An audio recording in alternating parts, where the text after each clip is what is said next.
ឈ្មោះថាសេរីវឌ្ឍនរៀនថ្នាក់ទី5កនៃសាលាបឋមសិក្សាខ្ញុំបណ្ដាតួអីថ្ងៃនេះខ្ញុំបាទសូត្របទព្រហ្មកិច្ចច្បាប់ប្រុសលីបទព្រហ្មកិច្ចពីប្រេងព្រិនតងទូមានចែងច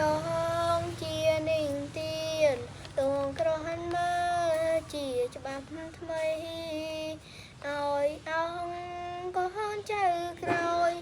នាំគុំឲ្យភ្លេងស្មារតីរដៅទាំងប្រុងស្រីយកទុំខ្លួ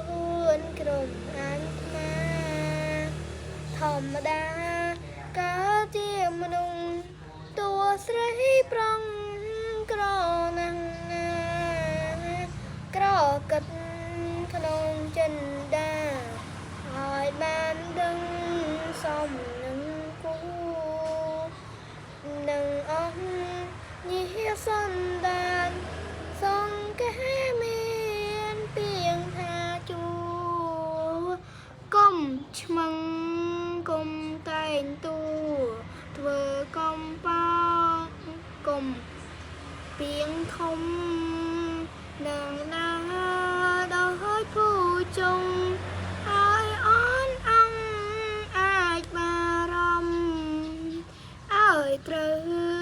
នឹងច្បាំក្រុមគួរប្រតិបត្តិគុំឲ្យឆ្កងជម្រាបលាសូមអរគុណ